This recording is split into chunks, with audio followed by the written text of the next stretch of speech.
ఇప్పుడే Country Delight యాప్ని download చేసుకోండి. Download the Country Delight app now.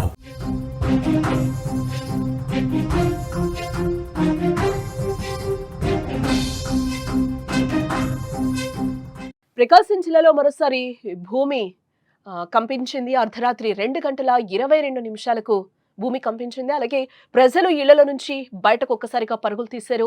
Ongole పట్టణంలో తీవ్ర భయాందోళనలు నెలకొన్నాయి. గతంలో కూడా పలుమార్లు భూమి కంపించింది. అక్కడ ప్రాణ నష్టం, ఆస్తి నష్టం సంభవించలేదు. భూగర్భ కదలికలే కారణమని కూడా నిపుణులు చెప్తున్నారు. ఆంధ్రప్రదేశ్ రాష్ట్రంలో మరోసారి భూ ప్రకంపనలు సంభవించాయి. ప్రకాశం జిల్లా ఒంగోలులో నిన్న అర్ధరాత్రి 2:22 సమయంలో స్వల్పంగా భూమి కంపించింది. ఈ అకస్మాత్తు పరిణామంతో ప్రజలు తీవ్ర భయాందోళనకు గురయ్యారు. కొన్ని సెకండ్ల పాటు భూమి కంపించడంతో స్థానికులు ఇళ్లలో నుంచి బయటకు పరుగులు తీశారు.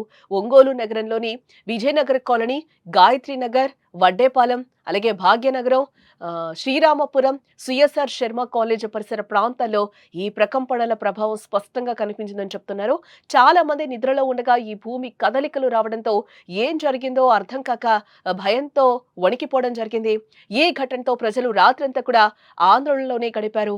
ఇంట్లోకి వెళ్లాలంటే భయపడి చాలాసేపు బయటే ఉండిపోయారు. ఇది వరకు కూడా ఈ ప్రాంతంలో భూ ప్రకంపనలు సంభవించిన చరిత్ర ఉండడంతో ప్రజలు భయం మరింత పెరిగిందని చెప్పుకోవచ్చు.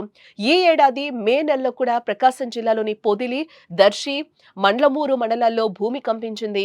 ఆ సమయంలో కూడా 2 సెకండ్ల పాటు భూమి కంపించడంతో ప్రజలు భయంతో ఇళ్లలో నుంచి బయటకు పరుగులు తీసిన సంగతి కూడా గతంలో మనం చూసాం.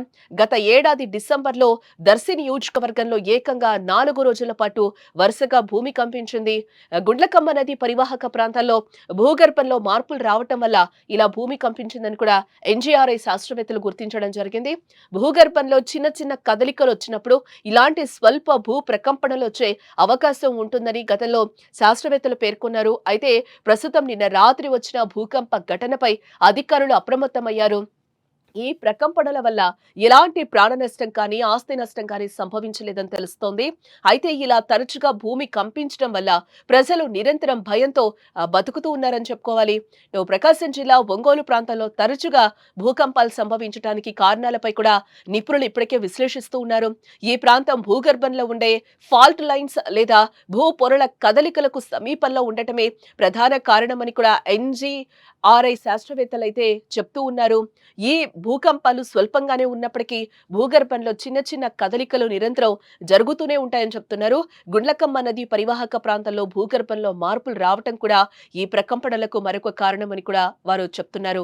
ఈ మార్పులు భూమి లోపల పీడనాన్ని పెంచి అది స్వల్ప భూకంపాలకు దారితీస్తుందని కూడా శాస్త్రవేత్తలు వివరిస్తున్నారు. ఈ ప్రకంపనలు సాధారణంగా రిక్టర్ స్కేలుపై తక్కువ తీవ్రతతో ఉంటాయి కాబట్టి పెద్దగా నష్టమైతే జరగలేదని చెప్పుకోవాలి. అయితే ఈ వరుస ఘటనలు భవిష్యత్తులో ఏదైనా పెద్ద ప్రమాదానికి సంకేతమా అన్న భయాలు కూడా ఇప్పుడు ప్రజల్లో నెలకొన్నాయి.